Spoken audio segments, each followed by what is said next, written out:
El pasado, pasado está fijo. El presente lo palpamos y del futuro no sabemos nada.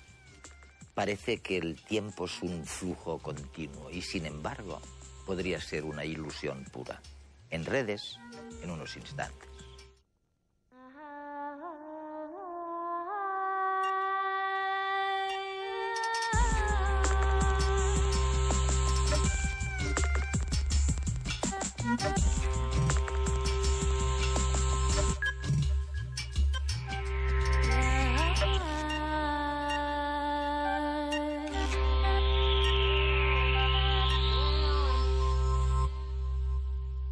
El tiempo se nos aparece como un río que fluye del nacimiento a la muerte. Pero en realidad, de lo que nos percatamos es de los cambios. Envejecemos y entonces recurrimos al concepto del tiempo. Pero el tiempo es raro y complejo. El tiempo, por ejemplo, es distinto, aunque sea el mismo trayecto, cuando salimos de casa en busca del restaurante. Es distinto, digo, del tiempo que utilizamos para recorrer el mismo trayecto cuando salimos del restaurante, bien cenados, y volvemos a casa. Y hay otros problemas con el tiempo. Realmente hay físicos en estos momentos que están diciendo esto es tan complejo que a lo mejor el tiempo es una ilusión pura y no existe. Julian Barbour se licenció en matemáticas y se doctoró en física teórica. Sus trabajos se centran en intentar demostrar cómo un universo que experimentamos como intensamente temporal es en realidad estático. Hoy podremos meditar con él en redes sobre las implicaciones de la inexistencia del tiempo. Si dijera a mis telespectadores que el tiempo no existe, bueno, no me creerían. Pero aparentemente hace unos 15 años realizaste esta misma afirmación en Huelva, en Andalucía, en un importante congreso lleno de premios Nobel y gente parecida. Dijiste lo mismo y casi la mitad de los científicos que estaban allí también tenían serias dudas sobre la existencia del tiempo. ¿Es así? Sí, efectivamente. Así como una tercera parte mantuvo que no creían que el tiempo fuera real en el universo, otra tercera parte tuvo serias dudas y solo una tercera parte aseguró que el tiempo realmente existe. Así que no estoy completamente loco. Y no estás solo del todo. No. ¿Cómo empezó todo esto, Julián? ¿Cómo te preguntaste o llegaste a poner en duda la existencia del tiempo? Bueno, eso tiene una larga historia. Se remonta casi a Aristóteles, por así decirlo. Cuando la gente se preguntaba qué era el espacio, qué era el tiempo, y bastante pronto se dieron cuenta de que si no cambiaba nada, si no veíamos ningún movimiento, si no nos dábamos cuenta de que las cosas estaban cambiando, no podíamos decir que pasaba el tiempo. Así que... Lo que estás diciendo es que el cambio es el indicador del tiempo. ¿Eso es? Bueno, en primer lugar, los cambios son el indicador del tiempo. Porque ¿cómo sabemos que ahora son las 12 en punto, El sol brilla perpendicularmente a la línea del horizonte.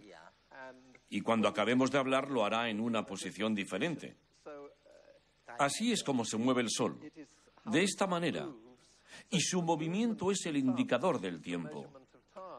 Si todo se detuviera, si se parara el sol y mis manos se pararan y nada cambiase, entonces no podríamos decir que ha pasado el tiempo. Por lo tanto, existe un gran interrogante sobre el tiempo. Si no existe en absoluto, si existe antes del cambio, es un gran interrogante. Humphrey Bogart no quería que Sam, el pianista de Riggs, tocase El tiempo pasará. No es de extrañar. Con Ingrid Bergman al lado, muchos desearían detener el tiempo. Congelar ese instante. La idea que el tiempo pasa, que el tiempo se mueve, está muy arraigada al ser humano. Estamos muy acostumbrados a dividir el tiempo en pasado, presente y futuro. Asumimos que lo que sucede entre estos estadios es el inexorable fluir de los segundos.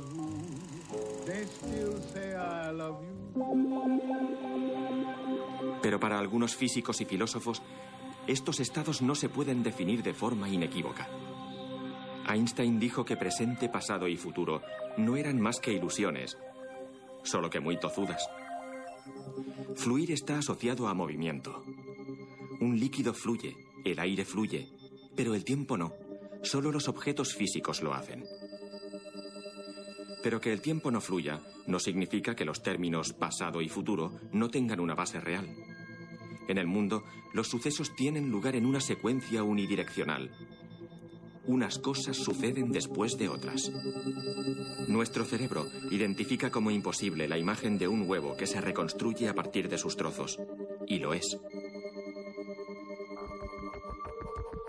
Por convenio, la flecha del tiempo apunta hacia el futuro. Pero esto no implica que el tiempo pase o avance hacia él.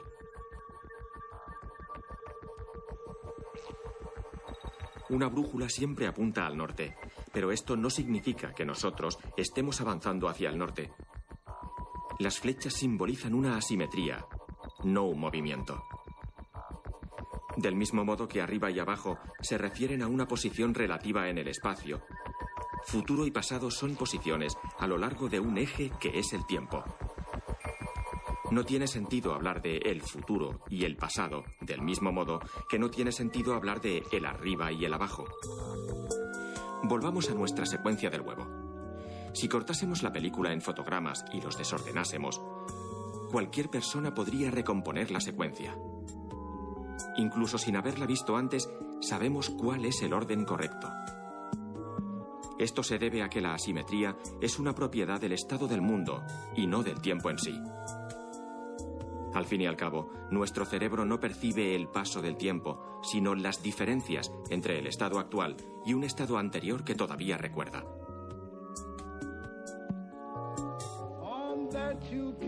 Si no podemos definir el tiempo con precisión, difícilmente podemos asegurar que el tiempo pase. Seguro que Humphrey lo hubiese agradecido.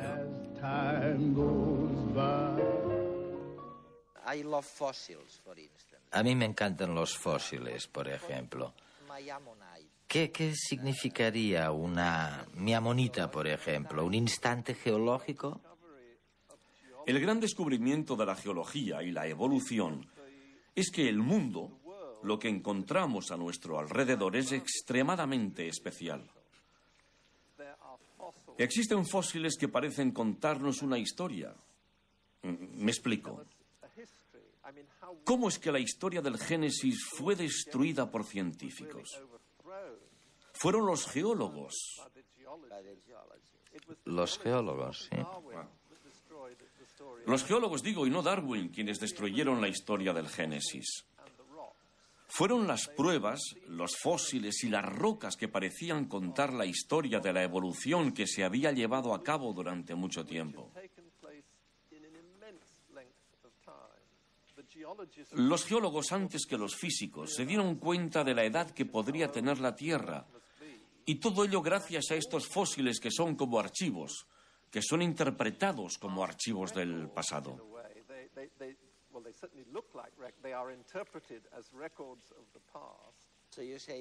Tú dices, esto es como una especie de cápsula. Las llamo cápsulas de tiempo. Esta es la prueba que tenemos del tiempo. Y decimos que fue todo el proceso de la historia de la Tierra que sucedió dentro del universo. Esta es la prueba fehaciente de ello. Y en nuestra experiencia personal, la prueba de que tenemos una vida y también una historia personal está en nuestro cerebro, se encuentra en nuestros recuerdos. En el cerebro. Por lo tanto, esta es otra maravillosa cápsula de tiempo. Estos son los dos ejemplos más significativos que tenemos de las cápsulas de tiempo en nuestra experiencia. ¿Qué piensas de Oliver Sacks? ¿Sabes? Estas cápsulas de tiempo en nuestro cerebro, no los archivos geológicos. Él dice, oye, todo esto está inventado. A menudo estos recuerdos los hemos fabricado. No son un reflejo de algo que ha sucedido realmente, tal y como lo recordamos. Bueno, pienso que esto está relacionado con mi idea de que cuando percibimos movimiento, es en realidad una ilusión que nuestro cerebro está creando. Sabemos que el cerebro procesa información y de alguna manera nos cuenta una historia. Quiero decir... Pero entonces serían solo instantáneas. No se trataría de una historia. Bueno, no, porque disponemos de una instantánea aquí conmigo, sobre este fondo de plantas. Pero también tengo un recuerdo del inicio de esta conversación, cuando nos sentábamos aquí y me hablabas del Congreso de Huelva. Por lo tanto, existe cierto engaño.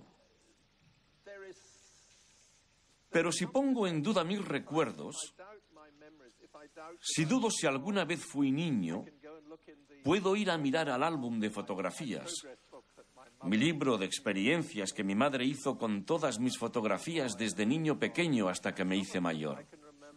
Me acuerdo de algunas. Tengo recuerdos y puedo correlacionar lo que yace en mi memoria con las fotografías que veo. Y es entonces cuando tomo control de lo que quizás mi mente está interpretando por mí. Pero ves, me estás dando otro ejemplo de cómo la naturaleza crea en la práctica insistentemente la idea de tiempo, la impresión de que el tiempo pasa. Existe. Sí, es que realmente la crea, no cabe duda. De hecho, esto es probablemente la cosa más sorprendente que hace la naturaleza. Es una propiedad muy misteriosa esta de la naturaleza y se llama la flecha del tiempo. Todos envejecemos al mismo tiempo. Nunca he conocido a nadie que se haga joven. Mi esposa envejece conmigo al mismo tiempo que yo lo hago. Y tú comentas que también te estás haciendo mayor, ¿eh? Y esto nos sucede a todos nosotros. Envejecemos juntos. La verdad es que dentro de la ciencia común, dentro de la teoría de Newton o de Einstein, este hecho es extremadamente misterioso. Debemos asumir que el universo comenzó en un estado muy, muy especial. Es un auténtico misterio. En una base de la Tierra, una nave espacial está a punto de despegar. En la puerta, dos hermanos gemelos se despiden. Saben que no se verán en mucho tiempo. Tienen 35 años. Uno de ellos es astronauta y lidera la primera expedición a la estrella más cercana de nuestro planeta. Alfa Centauro se encuentra a una distancia de unos 4,3 años luz de la Tierra y la nave viaja a 99% de la velocidad de la luz. Si sumamos los 4,3 años de ida y los mismos de vuelta, la nave tardará en volver a la Tierra algo menos de 9 años. A la vuelta, el gemelo que se ha quedado en tierra espera a su hermano. Sin embargo, cuando se abre la puerta de la nave, sus ojos no dan crédito. El astronauta está prácticamente igual que el día del despegue. En cambio, él ha envejecido 9 años. ¿Cómo se explica que un gemelo tenga ahora 44 años y el otro tan solo 36? Viajando casi a la velocidad de la luz, el tiempo se dilata con respecto a quien se queda en la Tierra. Para el gemelo astronauta, el tiempo ha pasado 10 veces más lento. El viaje solo le ha llevado unos 11 meses, pero que el tiempo se haya dilatado no significa que haya pasado a cámara lenta. Al contrario, el tic-tac del reloj que viajaba en el interior de la nave ha seguido el mismo ritmo que en la Tierra.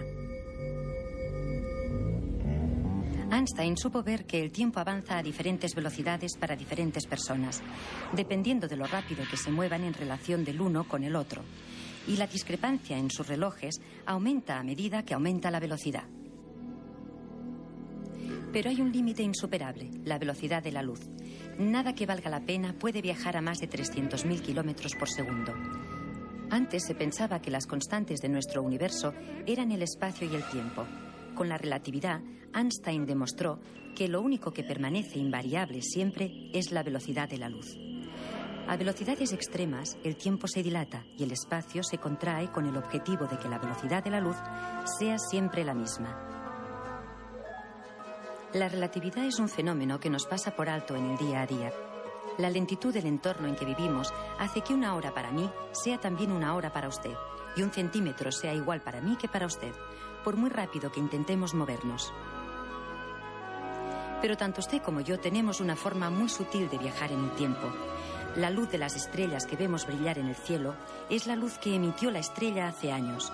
Volviendo al ejemplo de Alfa Centauro, si la buscamos en el cielo estrellado, estaremos viendo la luz que generó hace 4,3 años, el tiempo que ha tardado la luz en viajar desde la estrella a la Tierra. Mirando al cielo cualquier noche sin nubes, podemos observar el pasado desde nuestro presente. Cuando hablamos con alguien le estamos viendo como hace una billonésima de segundo, pero para nosotros es ahora. Pasado, presente y futuro en relación a quién, todo es relativo. Bueno, supongamos... tú lo entiendes eso. El tiempo no existe, bien. El universo es estático. Y tampoco hay ningún cambio en el universo real. Creo que en última instancia el tiempo no existe en absoluto.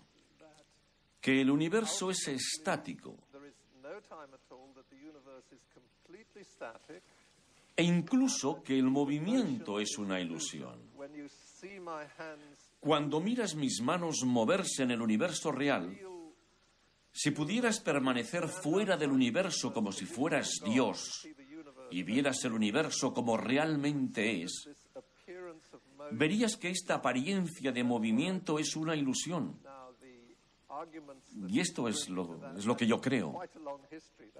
Ahora, los argumentos que me han llevado a ello, bueno, eso es una larga historia. Empieza con Newton, cuando escribió sus leyes de movimiento hace unos 300 años, tan famosas hasta unos hace 100 años, que fue cuando llegaron las ideas de la teoría de la relatividad de Einstein, y en particular a partir de su teoría general de la relatividad. Luego tenemos más recientemente la mecánica cuántica, con todas las cosas maravillosas que ha creado. De hecho, el verdadero origen de mis ideas proviene del intento que se realizó, ahora hará unos 50 años, de unir la teoría general de la relatividad de Einstein y la mecánica cuántica. Julián, para ti, incluso cuando aseguras que no existe el tiempo, los instantes del tiempo no dejan de ser muy reales. Para mí son muy, muy reales. Tanto que estos instantes de tiempo son una especie de configuración del universo. Oye, ¿cómo tengo que entender esto? Bueno, esto proviene de la idea que subyace en la teoría de Einstein, que dice que la posición es relativa al lugar donde te encuentras. Esto es lo que define el mundo realmente. Cómo todo está situado en relación con otras cosas. Imagínate haciendo una fotografía. Aquí simplemente una instantánea. Una fotografía de nosotros aquí, en este patio. Así que mi idea de la hora es como una instantánea. No solo de este patio, pero de todo el universo en un instante de tiempo. De lo que llamaríamos un instante de tiempo. Y esta es mi visión de lo que es real.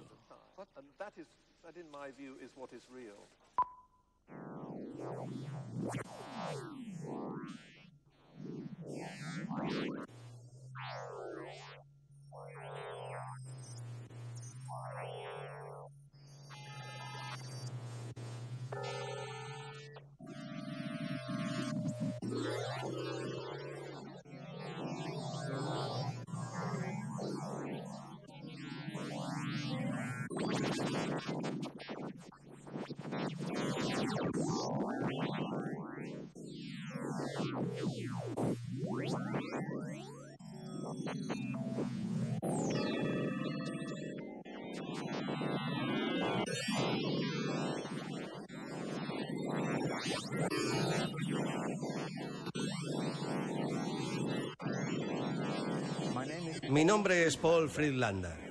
Soy un escultor cognitivo de luz y me defino como un artista científico. Esta exhibición se llama Universo Atemporal. Y la parte en la que nos encontramos la creé para pensar en la idea de... para meditar sobre el concepto de atemporalidad. Creo que puedo decir que probablemente mi trabajo es único.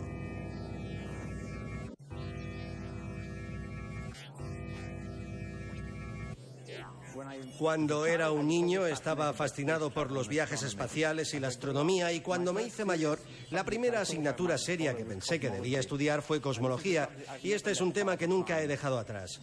Así que, aunque he escogido ser artista, los contenidos sobre los que trabajo siguen siendo casi en su totalidad científicos.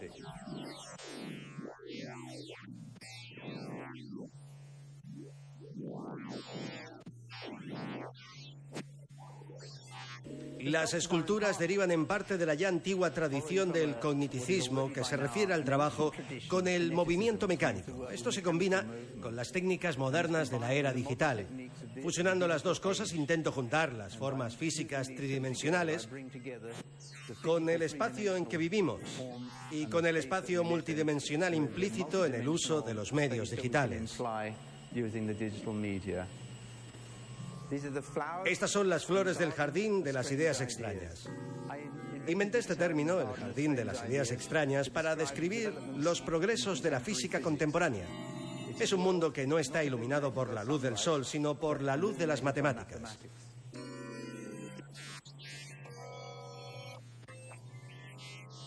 Esta fue mi primera escultura y la llamé El Átomo, porque es ahí donde todo empieza, en el átomo.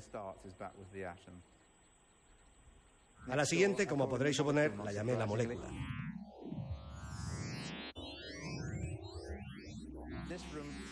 Esta habitación está dedicada a las hiperesferas. Las hiperesferas son un conjunto de trabajos que creé hace algunos años para explorar la idea de una esfera de una dimensión superior. En la relatividad tenemos que imaginar que el universo tiene 4 dimensiones, algo imposible, literalmente, de visualizar. Con estos trabajos intento dar una idea de cómo sería ver una forma de 4 dimensiones. Estamos ahora en la habitación dedicada a las ondas. En los 80, la teoría del caos comenzó a llamar la atención y esta onda ilustra y demuestra perfectamente cómo una forma armónica ordinaria se puede volver caótica bajo las influencias adecuadas. Yo pediría que, cuando la gente mire mis obras, no se apresuren a extraer ninguna conclusión.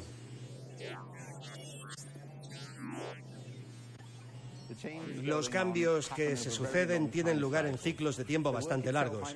Yo aún estoy aprendiendo de mis trabajos. Debido al funcionamiento interactivo del ordenador, los medios son continuamente manipulados y ni yo mismo sé qué es lo siguiente que va a suceder.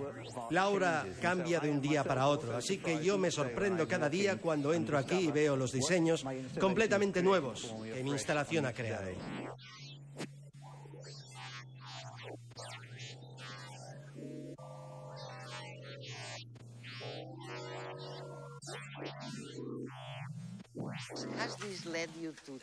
¿Te ha llevado esto a valorar más el presente, a sacar partido de lo que llamamos el día a día, de cada segundo que vives? Ah, sí, por supuesto. Lo valoro mucho más. Realmente he estado muy bien aquí, en Sevilla. Sentarse en la plaza y tomar una taza de café ha sido muy agradable.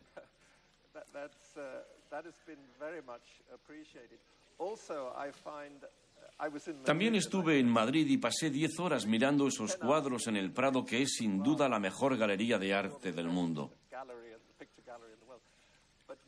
Pero cuando observas esos milagros de a horas, cuando miras a, por ejemplo, la pintura de Carlos V sobre su caballo de Tiziano, es simplemente magnífico. Es una ilusión de movimiento. Estos son los grandes pintores que pueden llegar a crear ilusiones de movimiento.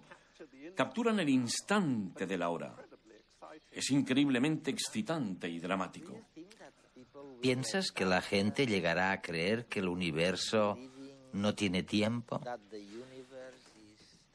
¿Que el universo es estático, como tú dices? Oye, lo encontrarán muy difícil de creer. atemporal y estático. De hecho, sí. Yo no he cambiado al mundo, ¿eh? La gente no ha parado de hacer cosas. Pero creo que estas ideas son... Bueno, en primer lugar, debo decir que mis ideas no son necesariamente ciertas. Ningún científico debería decir que su teoría es correcta. No hay duda que podría estar equivocado. Lo que yo diría es que hay pruebas para que pueda tomarse en serio. Esto es lo que yo diría.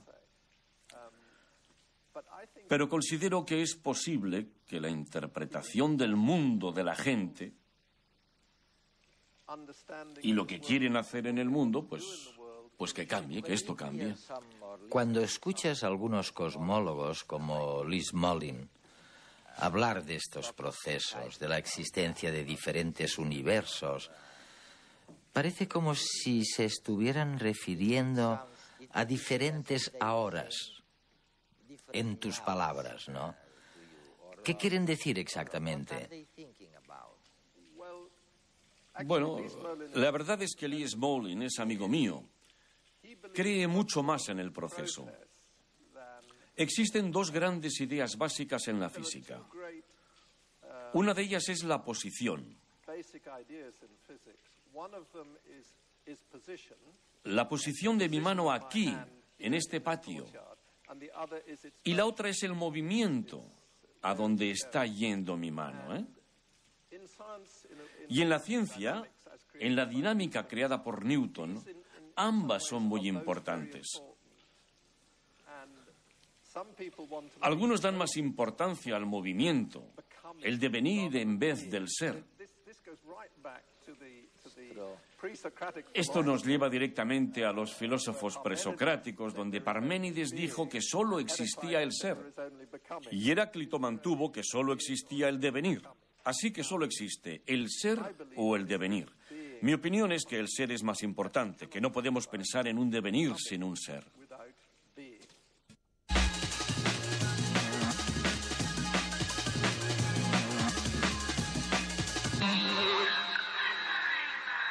Los ingenieros siguen adoptando caracteres humanos a los robots. Si en programas anteriores hemos hablado de los que pueden detectar emociones, ahora llegan los robots sensibles al tacto.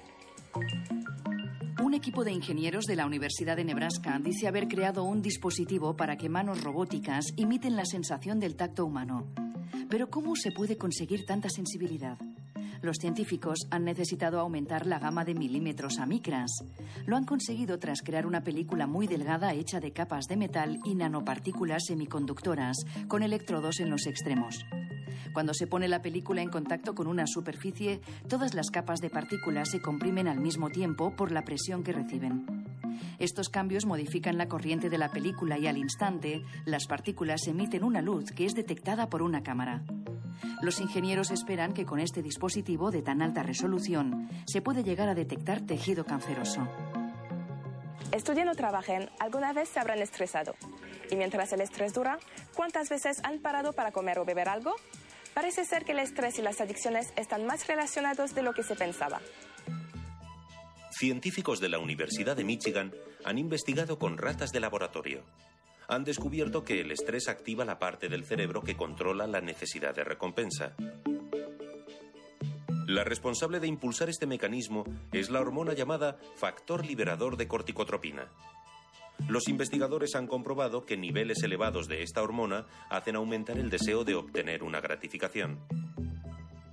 Este proceso podría explicar por qué cuando una persona se siente estresada, incrementa su deseo de comer compulsivamente o desarrolla otras conductas adictivas. Los responsables del estudio se muestran esperanzados con este descubrimiento. Esperan poder desarrollar un tipo de bloqueador del sistema para ayudar a las personas que están tratando de dejar adicciones o controlar su alimentación. Se sabe que llegan meteoritos a nuestra atmósfera, pero siempre se han ignorado sus efectos. Ahora un equipo de científicos de la División Antártica Australiana se ha preguntado qué sucede tras su llegada.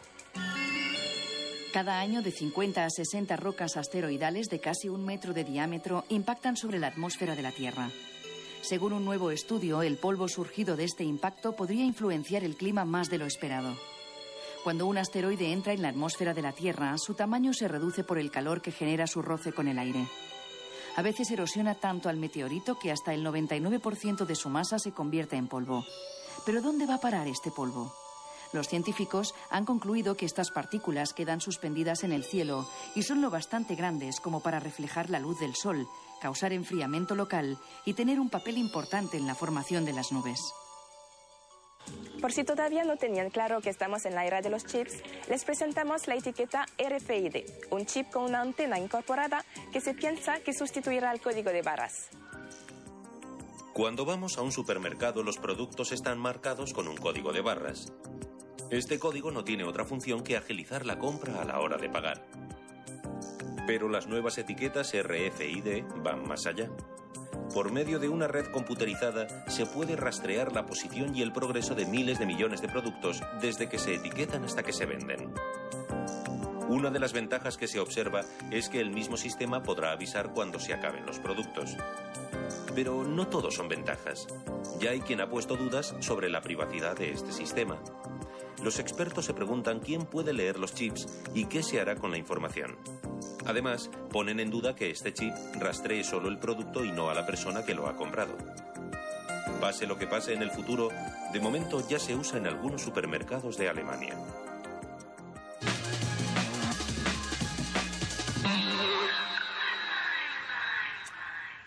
Bienvenidos a la segunda parte de Redes, que esta vez es extraño este programa, ¿no? Porque el protagonista de la primera parte insiste en que el tiempo es una ilusión y no existe. La verdad es que normalmente decimos que los cambios, y envejezco un poquito, que estos cambios nos permiten decir que el tiempo pasa, pero que si no hubiera estos cambios, oye, a lo mejor el tiempo no pasaba y el tiempo es una ilusión, que es lo que dice Julian Barbour en la primera parte, ¿no? Y el tiempo, la verdad es que hay problemas, ¿no?, para entender lo que es el tiempo. Bueno, el tiempo Manuel, dime. El tiempo tiene muchos problemas. El tiempo es un parámetro que utilizamos los físicos, no, sino toda la humanidad para definir justo esto que se ha dicho, los cambios. Entonces dice, ¿y si no hay cambios, no hay tiempo? Bueno, pues entonces si no hay cambios, no hay nada, ¿no? Y decir que el tiempo es una ilusión, a mí hay dos cosas que me llaman la atención, de que esto por lo pronto no es una novedad, eso ya lo dijo Platón hace muchísimo más tiempo, ¿no? 2400 años o por ahí. Entonces esto, que es, pues a mí me suena un poco a un brindis al sol, ¿no? Es decir, no existe el tiempo. A ver, esto yo creo que no es así, ¿no? Y el tiempo, tal como lo manejamos, tiene muchísimos problemas, pero también el tiempo es una fuente de maravillas. Pero háblame primero de los problemas. O sea, problemas el para tiempo. El hombre, oye, yo veo a amigos, por ejemplo, que van al restaurante a cenar y se les hace larguísimo, que no lo encuentran y no sé qué, y tienen hambre. Y luego, en el trayecto de regreso a casa, me dicen, oye, si es que me ha volado el tiempo, no es el mismo, ¿no? O sea, vamos, es verdad que hay problemas con el tiempo, ¿no? Claro que sí, hay problemas tanto psicológicos como estabas diciendo antes, porque el tiempo de alguna manera tiene una componente subjetiva. Así no es lo mismo eso, el viaje de vuelta que el de ida, ¿no? Claro. Al buscar algo transcurre de una manera diferente. Es decir, que hay una interacción entre los hechos y cómo nosotros asimilamos los hechos y los acontecimientos. Entonces hay una parte subjetiva. Ahora, de ahí a decir que es una ilusión, no.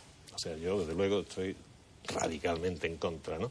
Problemas que tiene el tiempo, pero si me preguntas por los problemas, después me tienes que decir por las ventajas que tiene, ¿eh? Porque si no se queda cojo. Luego vamos a las ventajas. Nosotros tenemos una maravilla pero tú del tiempo. Primero, yo te digo los problemas. Ya me has dicho que hay uno, el psicológico ese, que no está claro. El psicológico, subjetivo, ese no está claro y es muy, muy complejo, ¿no?, de definir, y no está definido, y es verdad. Pero eso no somos los físicos los competentes, esos son los psicólogos, los neurocientíficos, yo qué sé, otra gente. Yo en eso no puedo hablar mucho. Problemas. Por ejemplo, el tiempo al atravesar cuánticamente una barrera que clásicamente es imposible por efecto túnel, como pasar una montaña por debajo de un túnel, se hace imaginario. Y eso no lo sabemos trabajar muy bien. De hecho, el premio Nobel de hace 3 años o 2 años, que se llama Leggett, un tipo que manejaba ese tiempo imaginario de una manera perfecta desde el punto de vista científico y con aplicaciones tecnológicas. Problema del tiempo. ¿Qué pasa con el tiempo en la cercanía de un agujero negro? No lo sabemos, porque se puede dilatar y las leyes de Einstein, de la gravitación, lo describe perfectamente, pero puede llegar a diverger. No sabemos muy bien ese tipo de tiempo que es lo que ocurre. Bueno, Einstein nos decía que el tiempo depende también de la masa, ¿no? De la gravedad. Claro, eso es de las maravillas de Einstein. Que si hay mucha masa, si estás cerca del Sol, claro, el tiempo prácticamente que se para. Se deforma.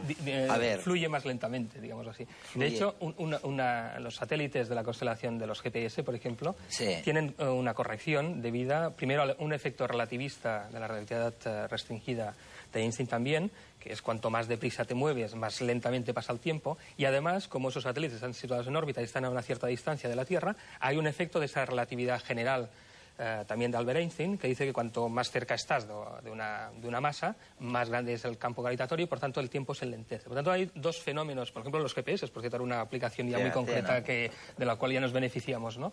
Hay un retardo en los relojes de los mismos satélites debido a la relatividad especial y un adelanto también en los relojes debido también a esa relatividad general. Por tanto, el tiempo, digamos, desde el punto de vista einsteiniano, fluye o se mueve o se muestra diferente. Y eso es lo que como humanos que vivimos en este planeta nos cuesta de entender. ¿Qué es lo que te hace decir que, en contra de lo que decía Newton, el tiempo no es un valor absoluto, que mi tiempo no es tu tiempo porque depende de la gravedad que se ejerza sobre ti o de la velocidad a la que vayas?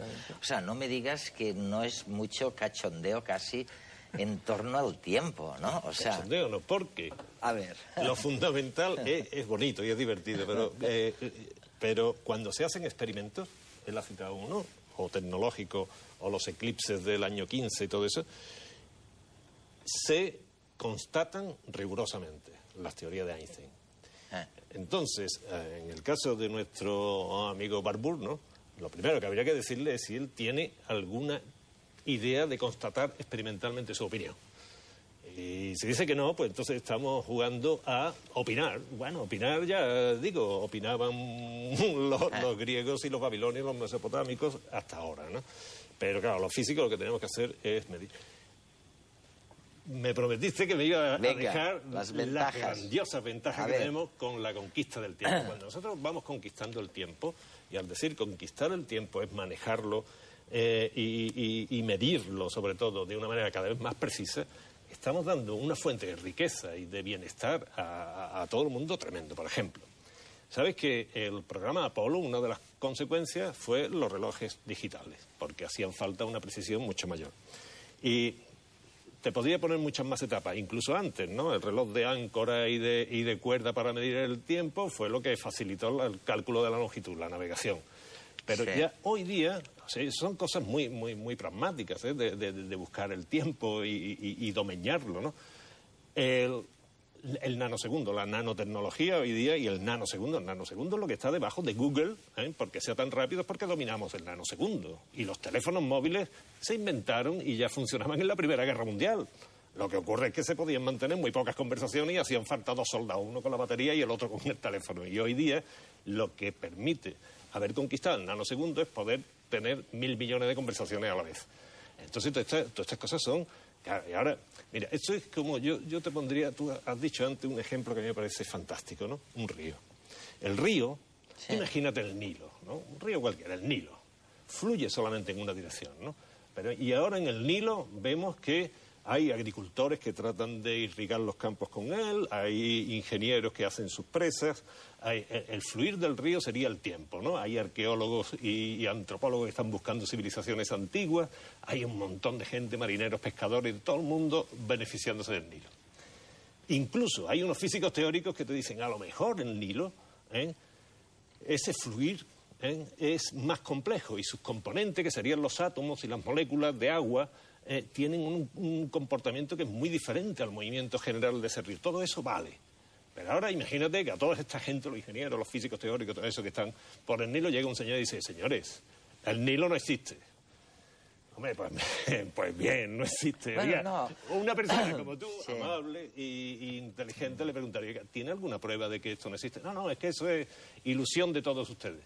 Bueno, pues entonces uno diría, bueno, una ilusión, cuando tenga una prueba experimental no lo dice, pero mientras vamos a seguir trabajando, que el tiempo es una fuente de riqueza tremenda, ¿no? Luego vienen los astrónomos y cosmólogos como tú y de pronto nos dicen o nos recuerdan que el Sol tarda unos 4.000 millones de años en dar 4 vueltas a la galaxia, ¿no? Por ejemplo. Bueno, 250. ¿Cuánto? El año galáctico son 250 millones de años. 250 millones de años, ¿no? O sea, que lleva unos 20 años de Y existencia eso del Sol. tenemos que aprender a compaginarlo con el instante en que vivimos y que a veces te parece una eternidad, ¿no? Oye, os he preparado un reportaje sobre el tiempo ese tan largo. Este edificio que contiene el Museo de la Ciencia de Barcelona se construyó en 4 años. ¿Es eso mucho o poco tiempo? Depende de cómo se mire.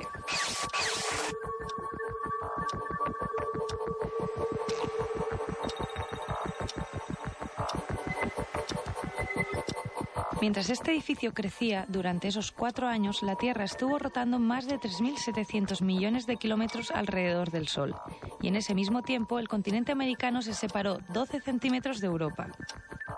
Como veis, todo depende de la escala temporal que tomemos. Por ejemplo, seguro que os parece que un segundo pasa rápido. Al fin y al cabo, un segundo es solo el latido de un corazón humano. Sin embargo, en ese tiempo el Sol ha viajado 274 kilómetros por nuestra galaxia. De hecho, la mayoría de fenómenos que rigen la vida se producen en tiempos más breves que un segundo. Un ejemplo son las neuronas, que transmiten impulsos eléctricos en cuestión de milisegundos.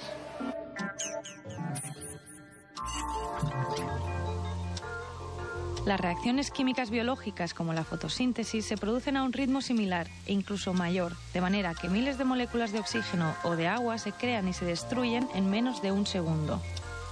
Y por otra parte, solo es necesaria una millonésima de segundo para que una molécula de ADN se despliegue con el fin de replicar la información genética que contiene.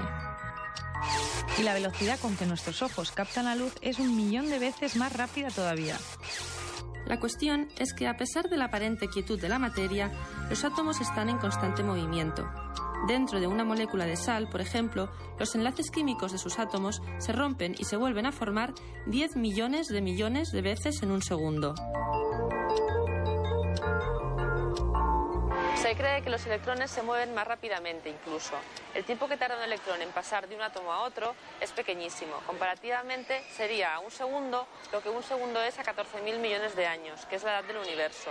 Hasta hace poco era impensable poder medir algo tan breve y se sospecha que pueden existir intervalos de tiempo muchísimo más pequeños, tanto que ni siquiera podemos medirlos con la tecnología actual. Visto desde esta perspectiva, parece que un segundo es una eternidad. Sin embargo, ¿qué nos parece cuando lo comparamos, por ejemplo, con este muro geológico que tiene más de 260 millones de años de antigüedad? O sin ir más lejos, con los primeros Homo sapiens que poblaron el mundo hace 200.000 años. En realidad, nuestra especie es relativamente nueva. Los primeros homínidos como Lucy aparecieron hace poco más de 3 millones de años. Si comparas ese tiempo con la historia geológica del planeta, es poco. 3 millones de años de historia humana no es nada comparados con los 160 millones de años en que los dinosaurios dominaron la Tierra.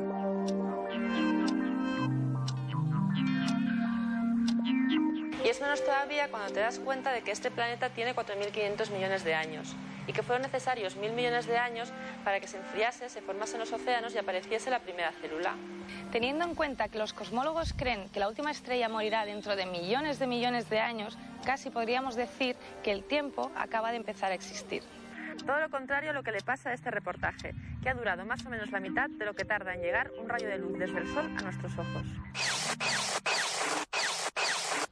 El tiempo en las grandes escalas. Bueno, oye, y en las escalas pequeñísimas, ínfimas, las nanotecnológicas, quiero decir, en los nanosegundos, en la vida de los electrones, ¿no?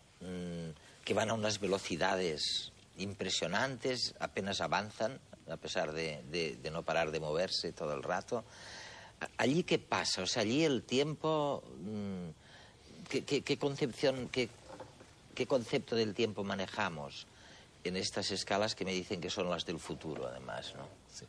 Bueno, ahora mismo la tecnología, es decir, todo lo que se puede manipular por el hombre está ya a más de 10 elevado a menos 9 segundos, más de la 1000.000.000ª parte del segundo. Ya debe estar cerca del femtosegundo 10 elevado a menos 12. ¿No? Incluso, no desde el punto de vista de poderlo manipular, sino sí de poderlo medir, estamos ya a la escala nuclear, que son los nucleones dentro del núcleo, que es la parte más compacta de la materia y donde está localizada toda su masa y prácticamente toda la energía. Y esos son 10 elevado a menos 22 segundos. 0,21 ceros y un 1, ¿vale?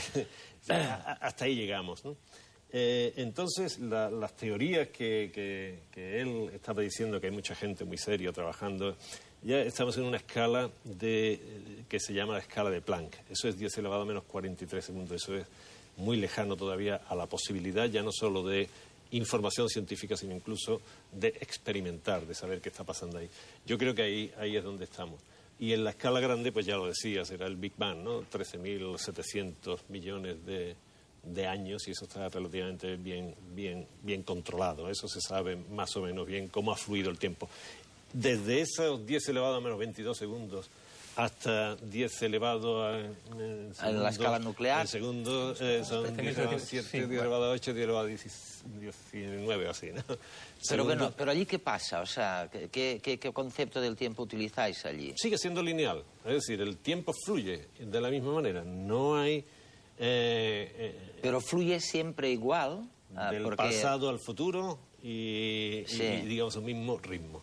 Pero vamos a ver... Manuel, apenas hay masa allí, aunque haya mucha energía, hay enormes velocidades.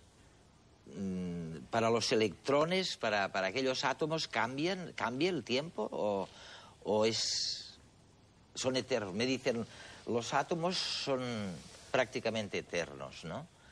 ¿Qué quieren decir con eso? O sea... Pues que los átomos de nuestros antecesores son los que nosotros incorporamos en nuestros cuerpos y los que cederemos a nuestros... En esa idea de que la materia está ahí, ¿no? Y está ahí forever, vamos. Y bueno, desde que sabemos, desde que se origina el universo, por lo menos desde las teorías que describen ese origen, hasta que se acabará o no este universo que tenemos, ¿no? Es decir, los átomos están ahí y se mueven a velocidades muy grandes y hay efectos relativistas, porque la relatividad especial es esa teoría que aborda las grandes velocidades y, por tanto, hay... esa teoría es aplicable también al movimiento de los electrones y de otras partículas nucleares. Pero la idea del tiempo es la idea, como comentaba Manuel... Fluye... Es la idea que tenemos, es decir, es la idea del tiempo de las ecuaciones, que nos permite encontrar, saber la posición, encontrar las propiedades, las características de esos elementos microscópicos, ¿no? Entonces, ¿por qué os quejáis tanto de que hay que unificar el mundo de lo gigante, de lo macro... Con el mundo cuántico? Si me decís que el tiempo es igual, se mueve, fluye en la misma dirección en uno que en otro, ¿cuál es el problema entonces? No nos quejamos. El problema de verdad, disfrutamos muchísimo manejando el tiempo, porque es una fuente de riqueza cultural, científica e incluso tecnológica. El problema está en lo que se ha mencionado, por los dos lo habéis mencionado, en la unificación de la gravedad con la mecánica cuántica, la gravitación y la mecánica cuántica. Eso es algo que a los físicos pues nos deja muy irritados, ¿no? Y por eso yo entiendo, aunque que haya compañeros que están trabajando en casi todas las universidades, en la Autónoma de Madrid, en muchas partes de España y de los grandes centros, hay gente que dedican gran esfuerzo a tratar de unificar todas las leyes, pero ellos estarían... y están, primero, deseando de tener algo constatable experimentalmente. Segundo, ninguno niega la existencia del tiempo. Todos les daría mucho pánico si de sus ecuaciones se dedujera que el tiempo podía ser reversible, es decir, el viaje hacia atrás en el tiempo, que se ha dicho, ellos no creo que lo quieran esto para nada. Sí, son gente que está trabajando muy seriamente para esto. Pero en cambio, gente como esta que está trabajando muy seriamente, están casi convencidos de que existen universos distintos en los que el tiempo es distinto, las fuerzas físicas son distintas y que además son Vamos, que no se pueden comunicar uno con otro. Y no solo eso, sino que algunos, y ahora me acuerdo de Randall en Harvard, dice, hay cosas que no nos explicamos si no fuera porque a lo mejor existen otros universos. Y estoy hablando de la fuerza de la gravedad, o sea, el hecho de que yo pueda levantar como si nada este vasito a pesar de toda la masa terráquea ejerciendo la fuerza de la gravedad sobre ello. O sea, ¿por qué, Manuel, por ejemplo, esta fuerza de la gravedad es tan débil comparado con las otras fuerzas? Los físicos no se preguntan, porque se preguntan cómo funcionan las cosas, ¿no? El por qué sería casi metafísica, ¿no? Bueno, en cualquier caso, o sea, la idea es que de las 4 interacciones de la naturaleza que conocemos, la fuerza electromagnética, la fuerza gravitatoria, las 2 que funcionan a pequeña escala, se han logrado, digamos, integrar en un solo modelo esas 3 fuerzas que son las nucleares y la fuerza electromagnética. Hay un modelo que los explica que son diferentes manifestaciones de una única fuerza, podemos decir, fundamental, ¿no? Entonces queda por integrar la gravedad y ese es el gran sueño actual y por eso la idea de intentar integrar las 2 grandes teorías que describen lo muy pequeño, que es la mecánica cuántica, y la relatividad general, que describe lo muy grande, intentarlas integrar en una sola, para intentar buscar ese todo, esa fuerza, digamos, ese ideal de fuerza que explicaría también. Explicaría todo. Yo le he oído decir a Manuel Lozano que el tema de la fuerza de la gravedad no es solo la intensidad lo que cuenta, sino, explícame eso. Es que es tremendamente llamativo y es verdad que para que tú puedas levantar el vaso como has hecho antes, estás venciendo la atracción de todo un planeta. Sí.